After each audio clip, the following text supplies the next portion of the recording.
Back home and ready to roll here on the Locked On Hawkeyes podcast. Back from Iowa City, and what a night it was as Iowa comes back in their biggest comeback victory in Big Ten play and Carver Hawkeye Arena history on the 40th anniversary. Iowa gets it done. 91-89 over Indiana.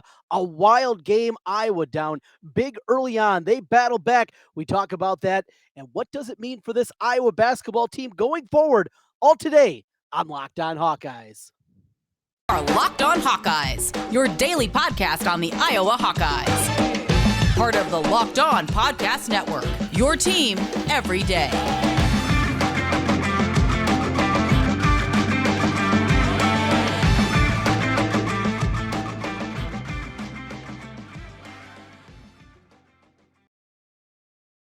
I'm Trent Condon, and this is the Locked On Hawkeyes podcast. Thanks for making Locked On Hawkeyes your first listen each and every day. Available wherever you get your podcasts. Hit us up with a 5-star review, and you can also find us on YouTube. Hit that subscribe button and help us get in front of more Hawkeye fans. Today's episode of the Locked On Hawkeyes podcast is brought to you by BetOnline. BetOnline, top all the time for your sports betting information. It has you covered all season long with more props, odds, and lines than ever before. Bet Online, where the game starts. Well, we are back. Our throats struggling again as we've been battling what feels like a bit of a cold here for a month. And, well, it wasn't the cold that got me tonight. It was a couple of instances of going after the officiating crew in Iowa City. Whew, what a night it was. Iowa out of the gates, down right away, 23-4. So made the decision today, couple of tickets, decided to take my daughter. She's in second grade.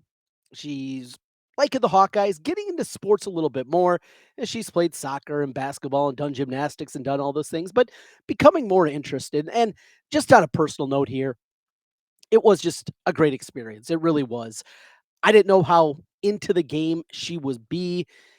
She was locked in from the get-go. I mean, there was a time I was looking down at the phone and hopping on Twitter, and she said, "Dad, come on, the game's going on. Let's go." And so she got after the old man a little bit. But, man, what a fun game. It looked like, all right, we had the trip over. A little tough on a school night. She was going to have to probably she's sleeping on the way home, and we knew it was going to be a late night, but she was excited for it. I was excited to get back to Carver, and though there weren't many of us in attendance, it was not a banged-out house by any means at Carver Hawkeye with the top 15 team, and incredibly disappointing to see that. The people that were there, they were making noise, including myself, a couple of times yelling at little, well, not so little anymore, Larry Scarato. Courtney Green, who continues to have some kind of issue with Fran McCaffery and the Iowa basketball program. I mean, this guy, frankly, he's a terrible official. I mean, there's no if, ands, or but about it. And if you've been listening to me for a while here on the Locked On Hawkeyes podcast, if you've heard me on radio now for the last 2 decades here in the state, talking sports and talking Hawkeyes, you know, I am not, and especially in basketball, I am not a complain about the officials guy. Any game, there are going to be calls that are going to go against you. I don't like the mentality. I think it's an excuse. I think it's a loser way out. Are there bad calls that go against you? Absolutely. Courtney Green, though, hey, there's something about the guy. It has not gone well with him and Fran McCaffery throughout the time. Got the early technical. And then we had the weird end of game scenario. So, again, I was at the game. We were behind the Iowa bench. We were 25 rows up or so. So couldn't hear exactly what was going on, but had a good vantage point as Fran makes his way over towards the Indiana bench. Now, it started, one of the assistant coaches for Indiana, he was saying something. He was out on the floor. He was out of the coach's box, and he was talking to an official. When Fran saw that decision, that he was going to go over and he was going to make sure that he was part of the conversation. Now, things went from there. That's open to interpretation, but at least from the vantage point, that's what I saw, and I didn't think it was a big deal. But then, as things seem relatively calm, right? And a game, tight ball game. You don't want an official to make the call to change the outcome of the game or to really decide after just a brutal call against Filip Rebraca. But as this is happening, so Fran's over there, the assistant's over there, and there's some John. Okay, whatever.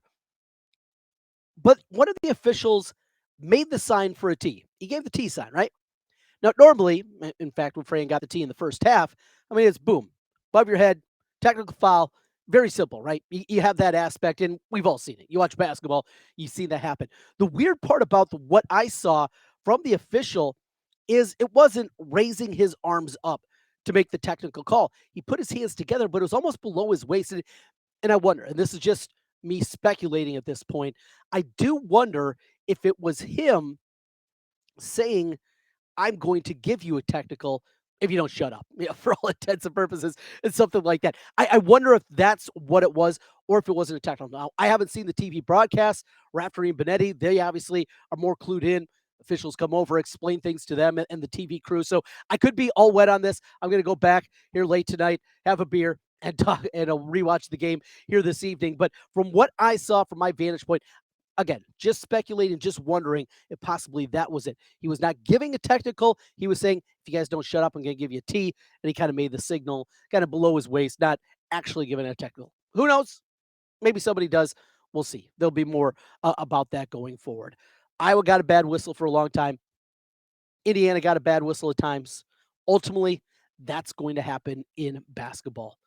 Now, after the game, Woodson, he wasn't pleased. The Indiana coach, who has some detractors out there, which was interesting to see. Some Indiana fans none too pleased about their head coach and what he's done really the last couple of years with the talent that they have assembled over there. So after the game, he said, that's bullcrap. And he didn't say bullcrap.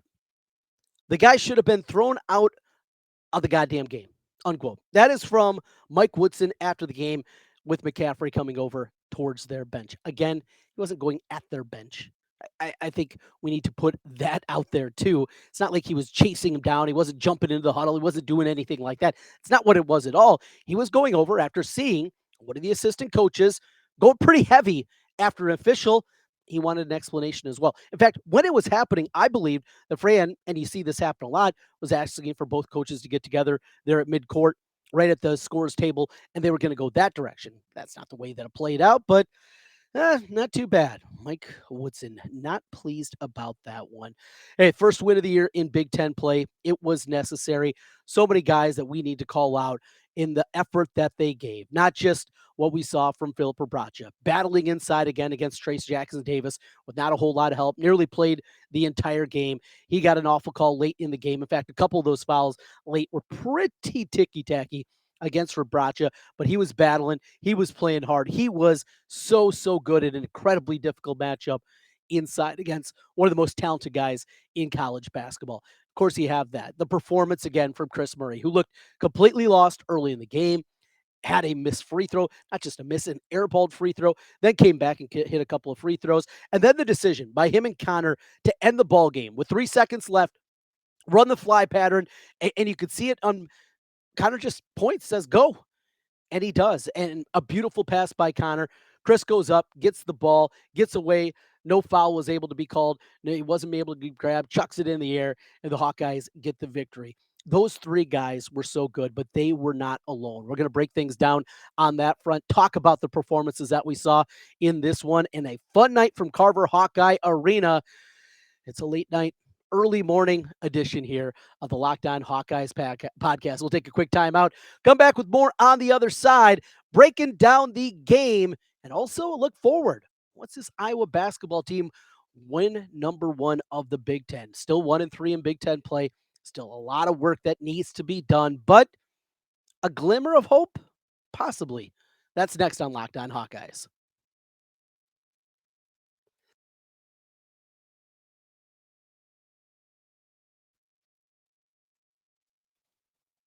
Today's episode of the Locked On Hawkeyes podcast is brought to you by Built Bar. So we're in the new year, right? You're looking to eat a little healthier, looking to head that route. I'm getting on the bike a little bit more, but still got those cravings. In fact, late night here, I'm thinking about that after getting back from Iowa City. Well, if you're looking for a great treat and you don't want all this fat and calories, then you have to try Built Bar. Get through the holidays. I know my goal, a little healthier this year. Talked about hopping on the bike. Also eating, that's a part of it too. You got to try Built. With Built, healthy is actually tasty. They're delicious.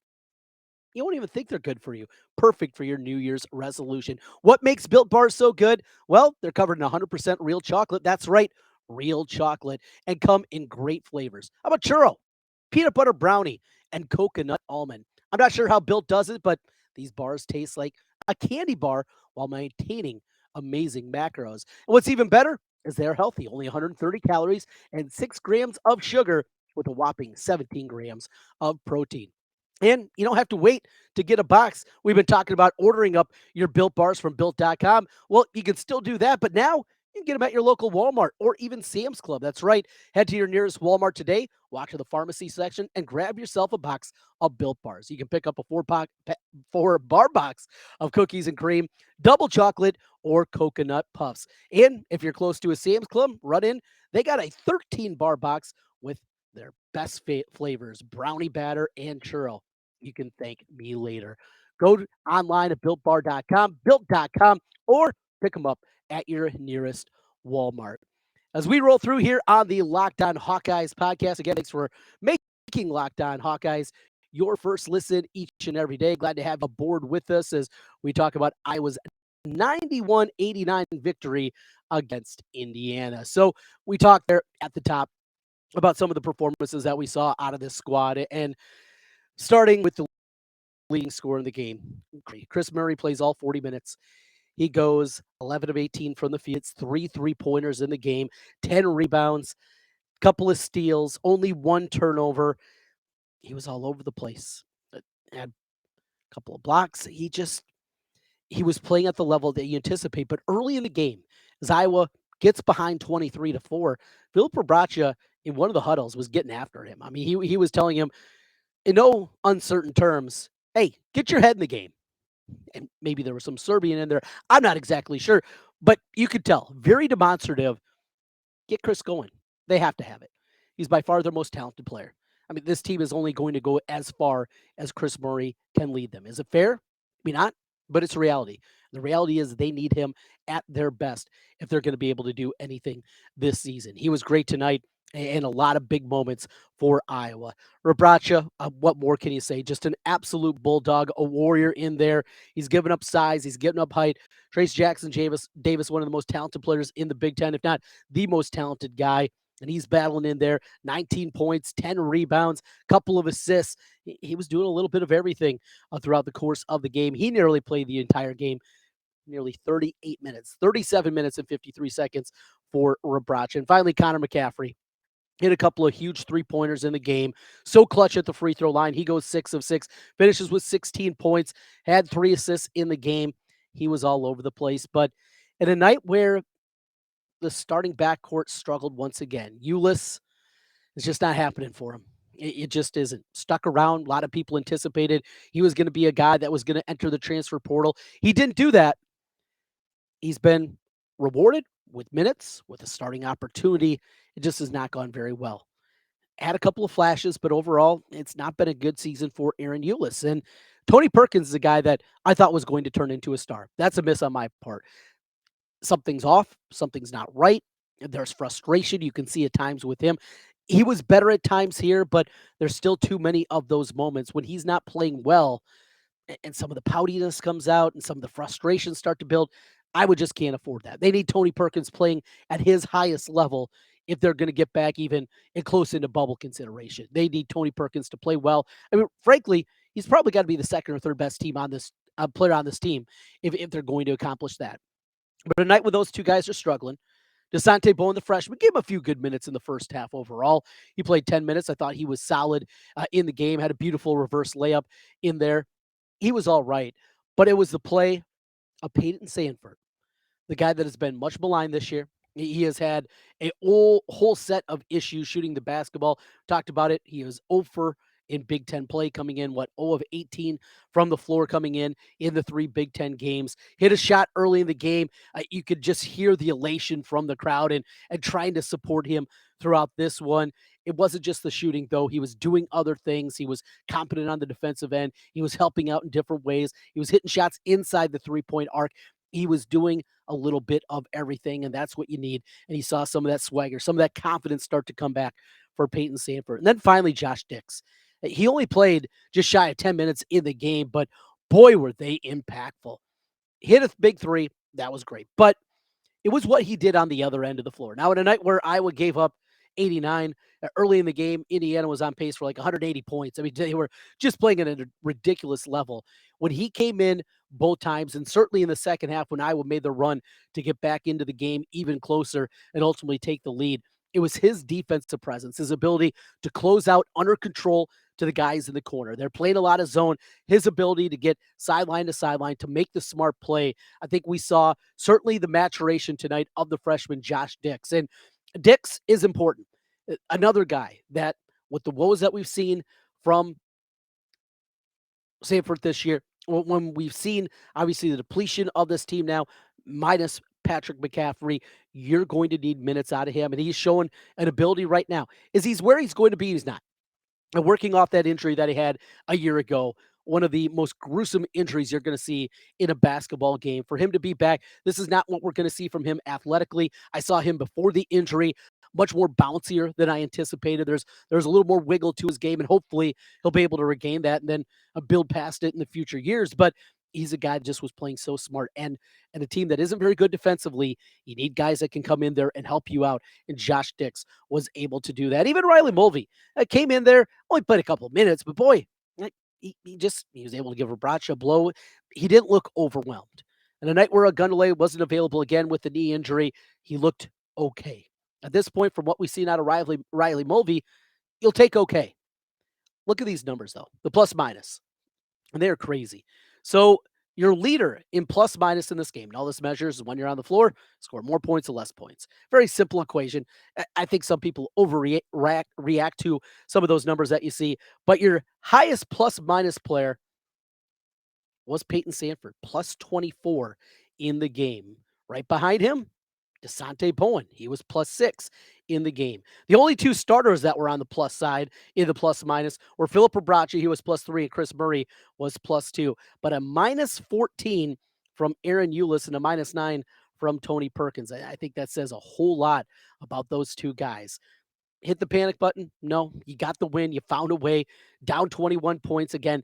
This is the third biggest comeback victory in Iowa basketball history. The biggest ever at Carver, and the biggest in program history, a 23-point comeback against Gardner-Webb back in November of 2012 with Fran and company as they were building the program back up. The other one, all you old-timers like me, you'll remember this one, 1987, as Iowa remained undefeated in the comeback win at Illinois. Oh, that was a thing of beauty. B.J. Armstrong hit the shot late in that one.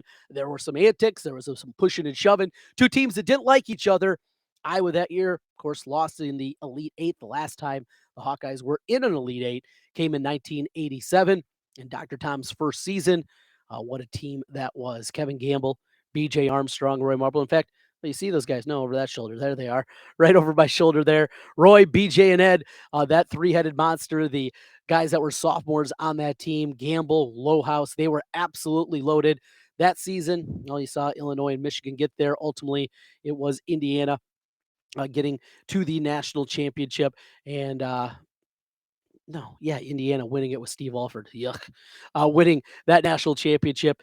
UNLV got Iowa in the Elite Eight. That's a story for another day for you young timers. But, in a night like that, just a really cool moment. And it was also the 40th anniversary of Carver Hawkeye Arena opening. So open in January of 1983. I was 2. Don't remember that one. Memory bank goes back a while, not that far back. You old timers maybe can help me out. In fact, before the game, stopped off and had dinner with a couple of my buddies. Jace, who you see here, who joins me on the podcast. His dad, Mr. Bisgard, was my principal in elementary school, and everybody during that time period at Osage. And it was great to catch up and reminisce about some of those good memories. And another big question that was out there really all day long: how's Iowa favoring this game? Iowa favored by 1.5. They win it by 2. Vegas knows. What does this mean for Iowa basketball? How excited should we get? Is it time to buy in a little bit more? We'll get into that. What the future holds for this season, at the very least. What can Iowa do to get back? It is a big, big hole that they have dug themselves. Can they dig out of it and get themselves, at minimum, back in bubble conversation? We'll talk about that next year on Locked On Hawkeyes.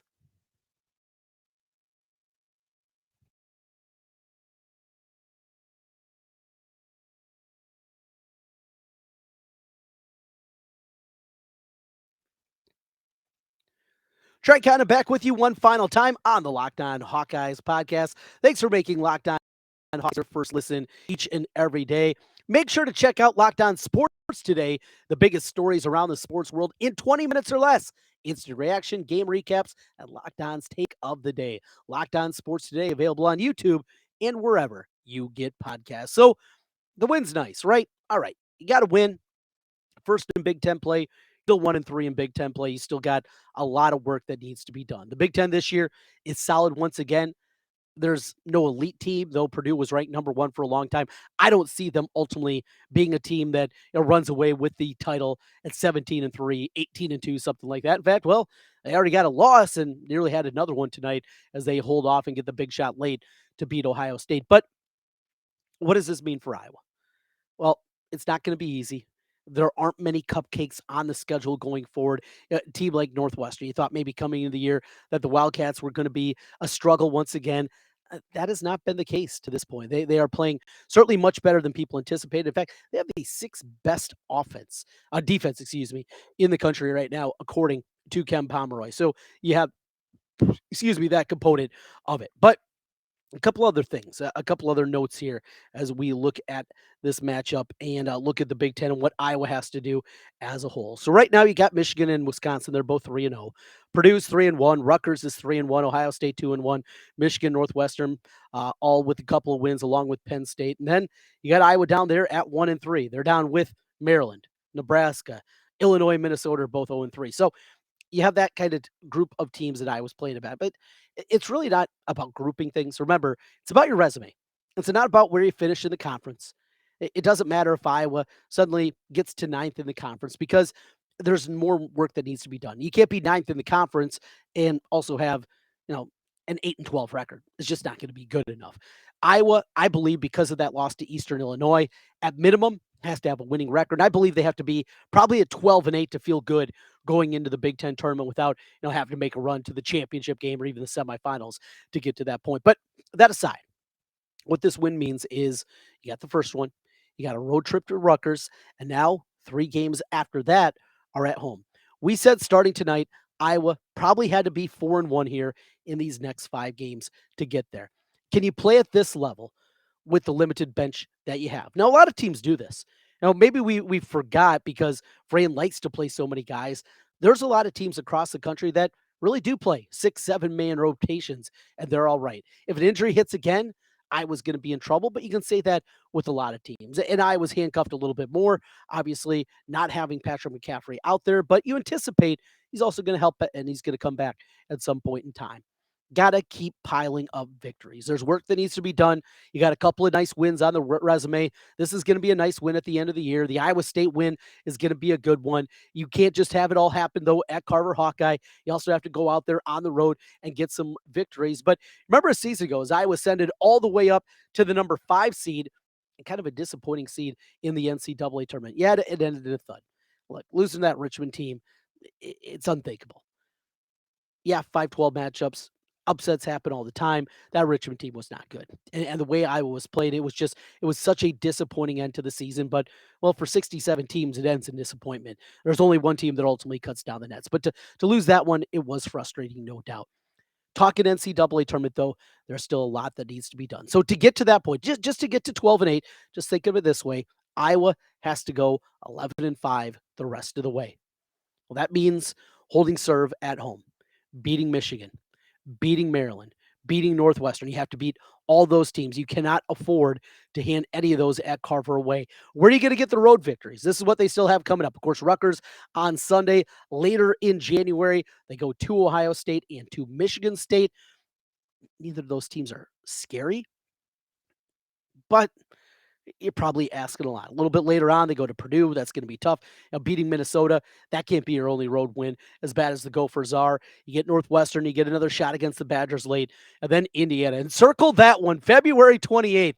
After what we saw in this one, the Woodson comments that he made, I think there's going to be a little chippiness there. Tuesday, February 28th at Assembly Hall. Second to last game of the year. I will wrap up at home against Nebraska. Ken Pomeroy has Iowa still projected to go 8-12 in the Big Ten. That would be 16-15 overall.